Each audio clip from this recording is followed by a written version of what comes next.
너희는 제비 뽑아 땅을 나누어 기업으로 삼을 때 한 구역을 거룩한 땅으로 삼아 여호와께 예물로 드릴지니 그 길이는 25,000척이요 너비는 10,000척이라. 그 구역 안 전부가 거룩하리라. 그 중에서 성소에 속할 땅은 길이가 500척이요 너비가 500척이니 네모가 반듯하며 그 외에 사방 50척으로 전원이 되게 하되 그 측량한 가운데서 길이는 25,000척을 너비는 10,000척을 측량하고 그 안에 성소를 둘지니 지극히 거룩한 곳이요 그곳은 성소에서 수종드는 제사장들 곧 하나님께 가까이 나아가서 수종드는 자들에게 주는 거룩한 땅이니 그들이 집을 지을 땅이며 성소를 위한 거룩한 곳이라. 아멘. 사람이 이 땅에 와서 우연히 왔다 우연히 가는 것이 아니라 정말 살 때부터 죽을 때까지 매 초마다 하나님의 간섭과 통치하심에 있음을 믿으십니까? 하나님께서 그와 같은 분명한 통치하시는 전능하신 분이라는 것을 에스겔서를 통하여 쭉 가르쳐 주었습니다. 나는 너희의 하나님이 되고 너희는 나의 백성이 되리라 라고 한 저기 붙어 있는 에스겔서 37장 27절의 말씀, 올해의 우리의 표어로 삼아 하나님께서 이스라엘을 멸망시키기 6년 전에, 정확히 표현하면 572년에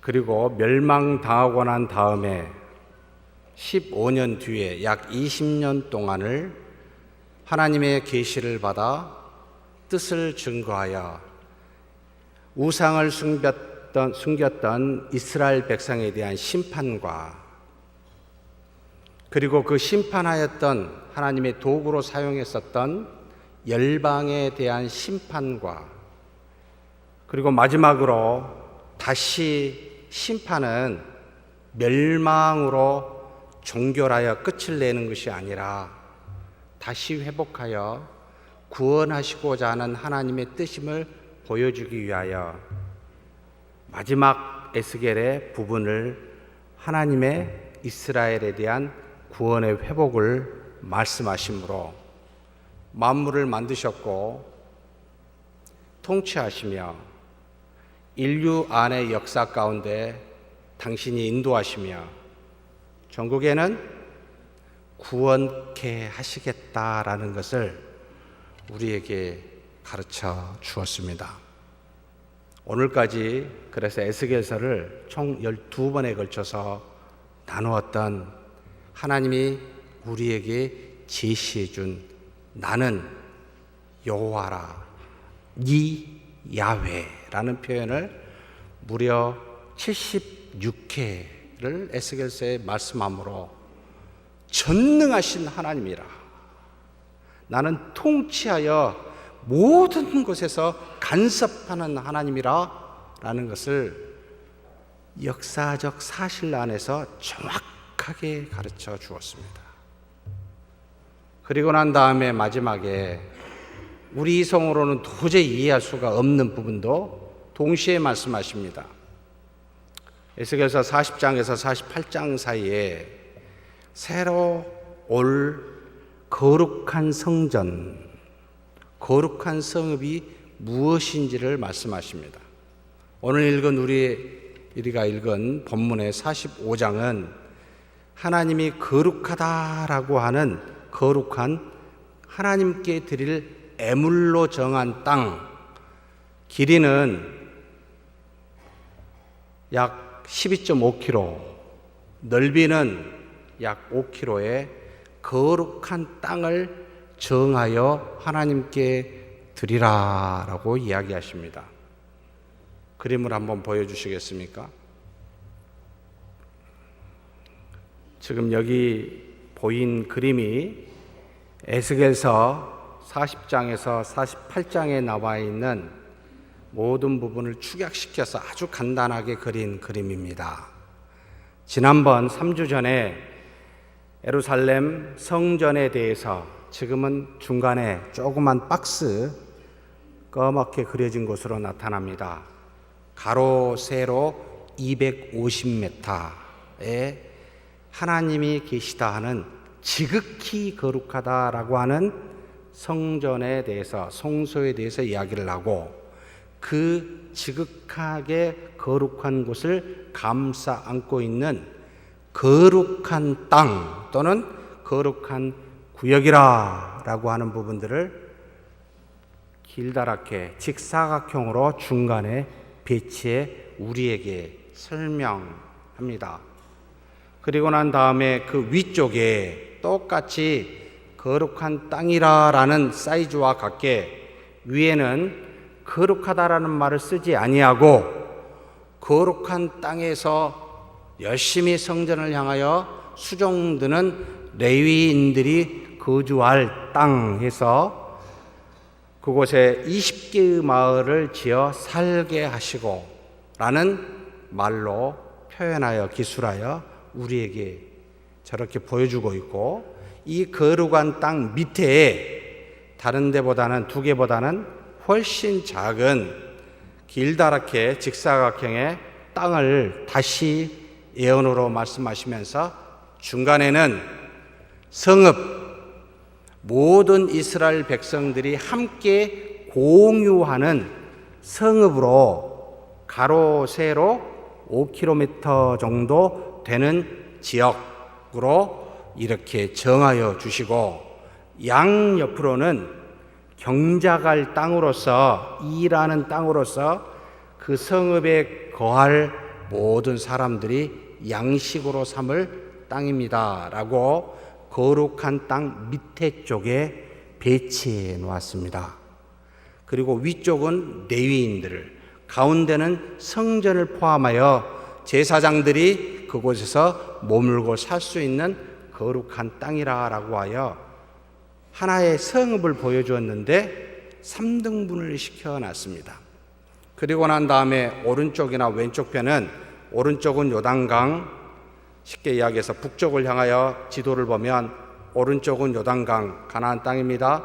이스라엘 땅입니다. 왼쪽은 지중해인데 이 양쪽 부분은 왕이 통치하고 왕이 다스리는 자신에게 속한 땅으로 삼았고, 위쪽 부분은 7개의 지파에게 땅을 나누어 주고 밑에 쪽은 5개의 지파에게 땅을 나누어 주어 회복될 이스라엘 나라가 이와 같다라고 에스겔을 통하여 우리에게 알려주셨습니다.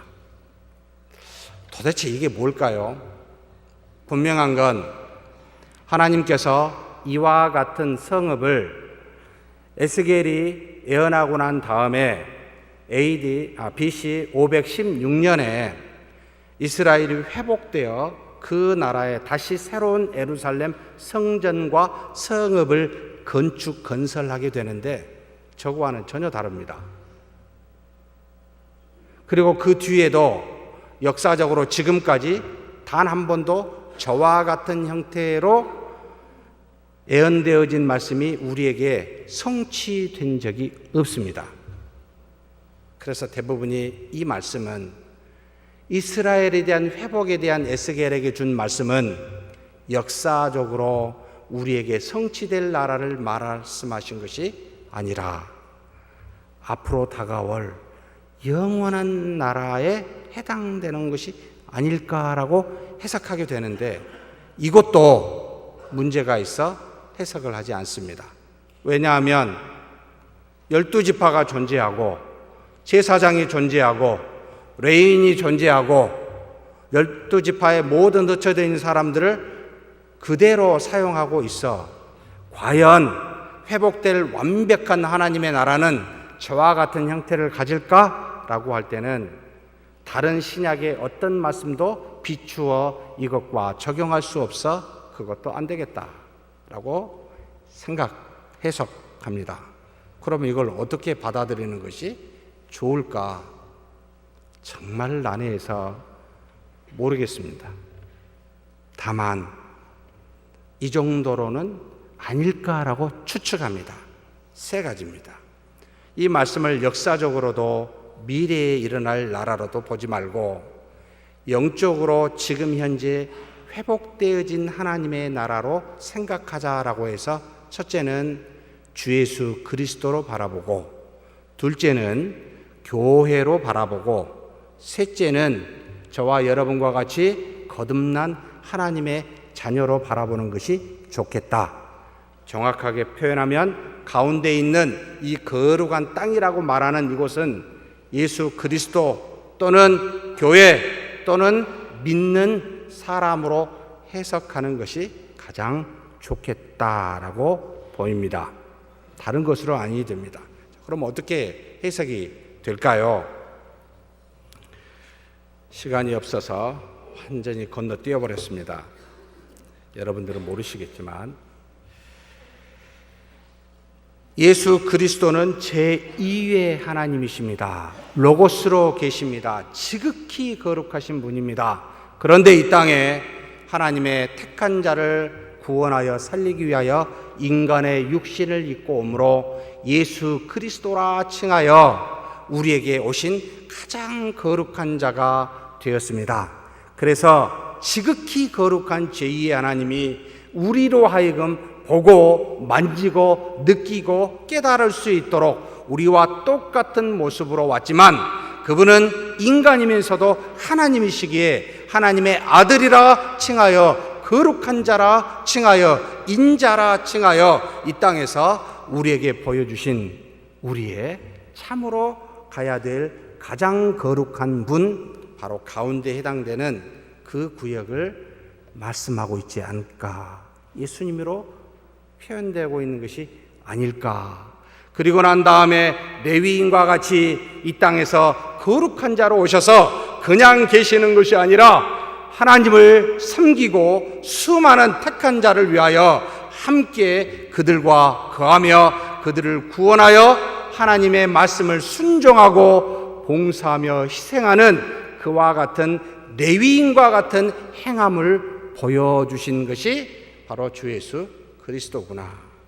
그리고 밑에 성읍에 거하며 생업에서 일하는 어떤 경작지와 같이 바로 병든 자, 귀신 들린 자, 없는 자, 또 제자들과 함께 동고동락하며 나는 머리 둘 것이 없다라고 말할 정도로 그와 같이 이 땅에서 우리와 똑같이 사시며, 아니 어쩌면 훨씬 더 낮은 그런 모습으로 사시면서 우리와 동일하게 생활하신, 일하신, 그래서 우리와 함께 하신 분으로 보여주사 예수 그리스도가 섬기며 우리와 동거한 모습을 나타내고 있는 모형이 아닐까라고 첫 번째 해석합니다. 두 번째는 교회를 말합니다. 머리 대신 그리스도에 연결되어 몸된 교회가 거룩한 모습이 되어서, 그래서 그 거룩을 하나님 앞에 예배로 또는 말씀과 기도로 연합하여 나타내면서, 그래서 레위인과 같이 하나님이 주신 그 믿음을 따라 행하여 순종하고 수종들며 희생하여 사랑을 구현하는 그와 같은 모습을 나타내고, 그리고 또한 우리 교회는 이 사회에 포함되어 있어 먹고 사는 생업과 가정과 국가에 그 거룩을 끼쳐 행하는 그와 같은 모습을 또한 저 그림으로 말하고 그렇게 대변하고 있는 것은 아닌가. 세 번째로 우리에게도 해당이 된다라고 보입니다. 죄악된 우리 안에 택함 받은 우리가 성령이, 지극히 거룩하신 성령이 우리 안에 내주하심으로 그로 말미암아 거룩한 자가 되어, 그래서 그 거룩함으로 교회에서나 가정에서나 또는 사회에서 거룩함을 순종하며 드러내며 섬기며, 그래서 교회 안이나 밖이나 상관없이 하나님의 영광을 증거하고 나타내는 모습이 아닐까라고 해석하기도 합니다.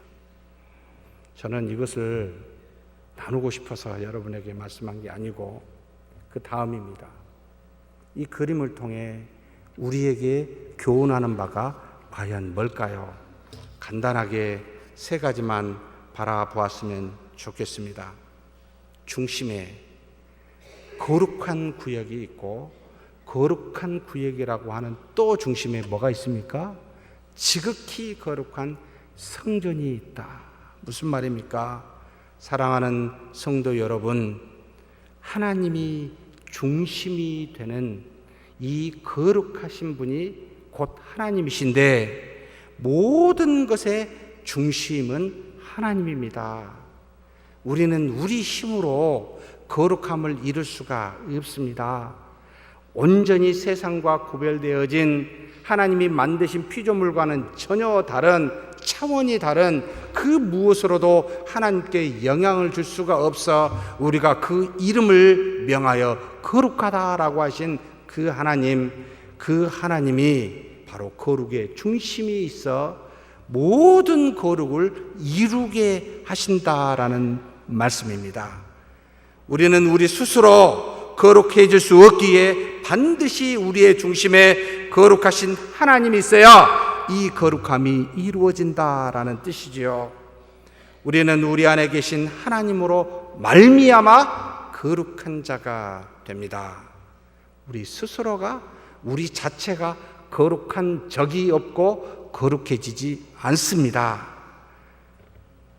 무슨 말입니까? 우리는 빛이 아니라는 말이지요.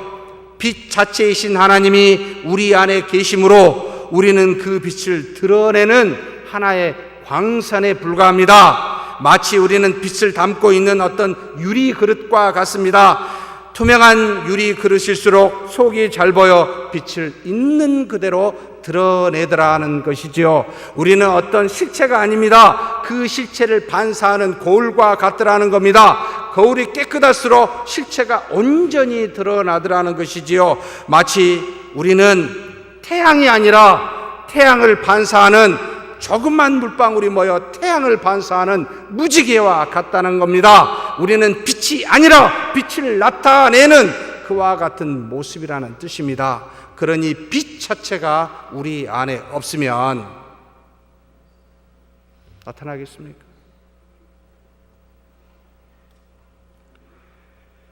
그래서 시편 119편 9절에 청년이 무엇으로 그 행실을 깨끗하게 하리이까? 주의 말씀만 지킬 따름이니이다.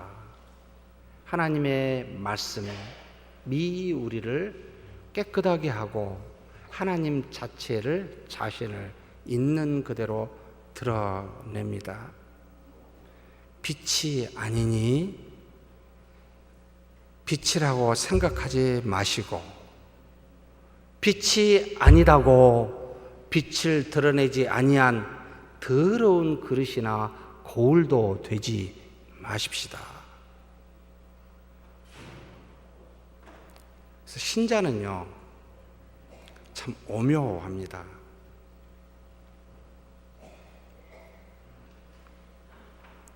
디모데전서 4장 5절에 하나님의 말씀과 기도로 거룩하여짐이라. 우리의 거룩은 하나님께로부터 나오고 하나님의 거룩이 우리에게 온전히 나타나려면 하나님이 하신 말씀, 곧 구체적입니다. 하나님이면 개념적으로만 머릿속에 들어가는데 하나님이 우리에게 구체적으로 주신 말씀과 말씀에 따른 기도만이 우리를 거룩하게 깨끗하게 합니다. 그러니 다른 데서 거룩을 찾지 마십시오. 특별히 오랫동안 신앙생활 하시는 우리 성도님들이시여, 봉사해서 일해서 무언가 내가 행함으로 말미암아 거룩해지지 않습니다. 선함으로 말미암아, 의로 말미암아 거룩해진다라고 말하고 있지 않습니다. 오직 하나님 한 분으로 그분과 연합하여 거룩하신 분과 연합했을 때만 우리는 그 거룩이 증거되고 나타납니다.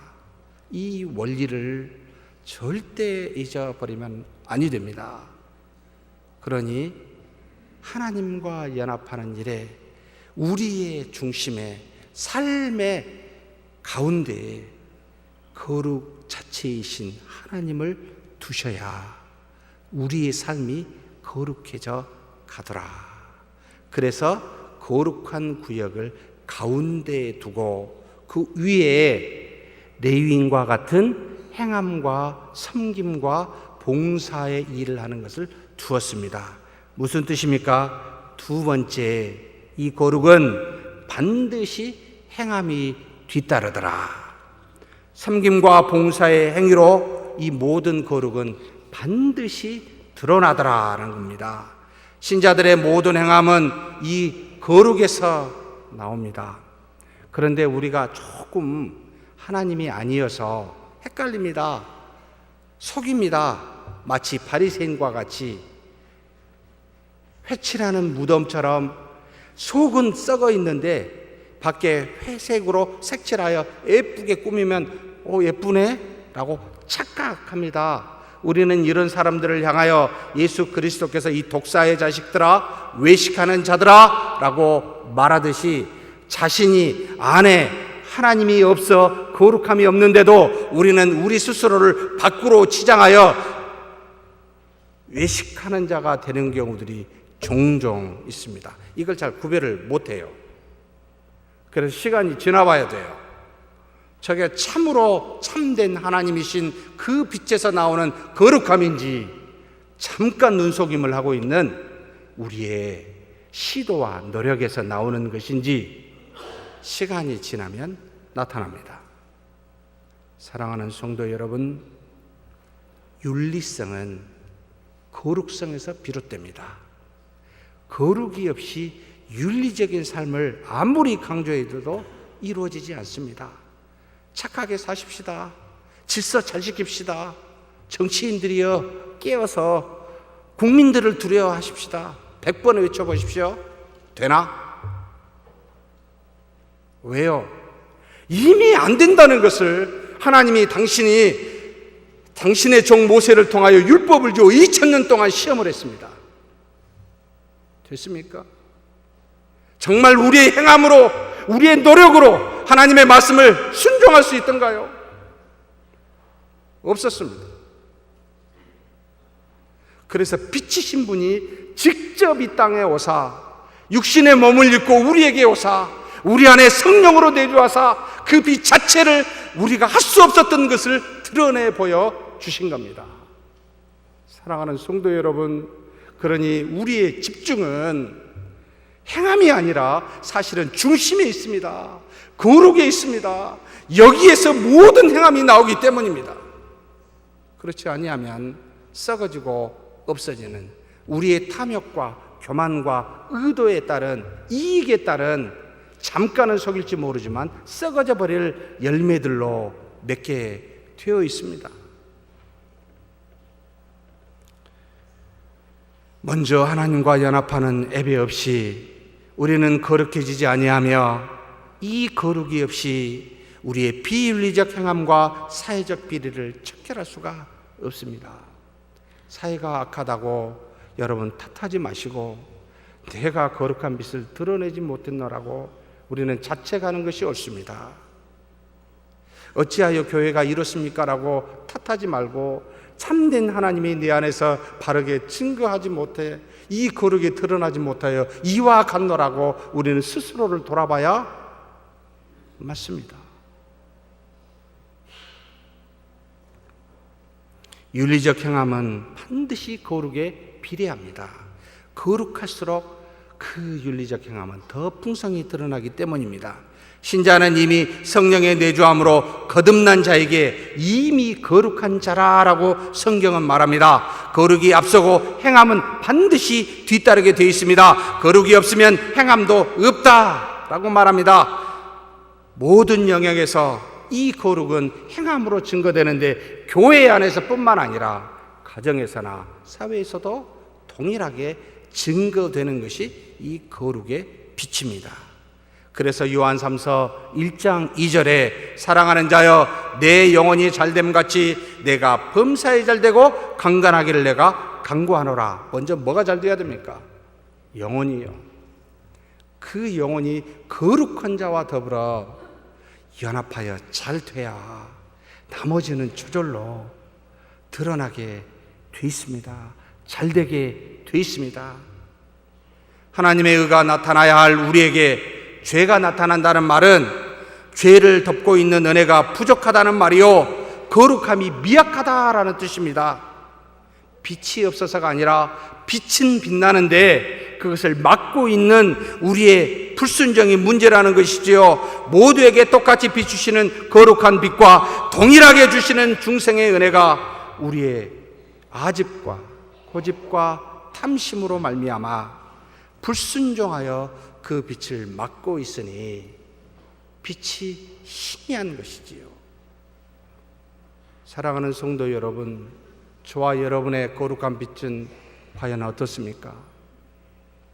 누가 봐도 모든 사람의 모든 사회의 어두운 부분을 비칠 만한 빛인가요? 저것 갖고는 안 되겠다, 또 다른 빛 없나라고 다른 빛을 찾을 그런 미약한 빛에 불과한가요?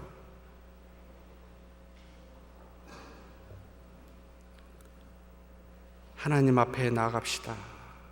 거룩하신 하나님 앞에 예배 드려야 됩니다. 하나님과 연합하지 아니하면 여러분 말짱 꽝입니다. 단언합니다. 말씀과 기도에 전무하지 아니하면 절대 거룩해지지 않습니다. 해보십시오. 되나? 아는데 안 돼요. 선도 알고 의도 알겠는데 안 돼요. 언제까지 개도 아닌데 반복적으로 토한 것을 먹으시겠습니까? 언제까지 우리는 우리의 상태를 그렇게 방치하시려 합니까? 세 번째 교훈입니다. 이 그림을 통하여 우리에게 중요성의 여부에 대해서 가르쳐 줍니다. 삶이 중요성에 세 가지가 있다면 가장 중요한 것은 중심의 거룩함이요, 두 번째 똑같은 분량이라고 말하면 죄송합니다만 중요성은 그 거룩함에서 나오는 행함이요, 세 번째 중요한 것은 먹고 마시는 일상의 삶이라 5분의 2 중간에 두고 5분의 2 위에 두고 5분의 1을 밑에 두었습니다. 물리적 분량이 아니라 중요성의 정도로 우리에게 가르쳐주고 있는 말씀이다라고 보입니다. 사랑하는 성도 여러분, 저와 여러분은 무엇이 가장 중요한가요? 먹고 사는 문제요? 자녀의 문제요? 미래의 문제요? 아니면 하나님입니까? 하나님과 연합하여 정말 거룩한 자가 되시길 주의 이름으로 축복합니다. 그 거룩함에서 나오는 그대로의 행함이 정말 나타나기를 주의 이름으로 축복합니다. 그리하면 내 영혼이 잘됨 같이 범사에 잘되게 하나님이 주시는 은혜가 있을 것이라고 확신합니다.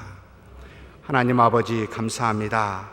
우리 가운데 역사하사 주 예수 그리스도를 보내주셨고 참 빛이요 참 생명으로 이제는 우리 안에 내주하신 성령을 통하여 이 빛을 증거케 하셨사오니 그 빛과 연합하는 예배와 말씀과 기도에 항상 우리의 삶의 중심이 되게 하여 주시옵소서. 그 거룩함에서 하나님이 주시는 그 놀라운 능력으로 이 땅에서 하나님을 섬기고 세상을 사랑하며 이웃을 사랑하며 그와 같은 믿음의 행함을 증거하게 하시고 아울러 하나님이 우리에게 염려하지 않더라도 먹고 마시는 모든 일상의 것을 채워 주시옵소서. 감사하고 우리 주님 예수님의 이름으로 기도하옵나이다. 아멘.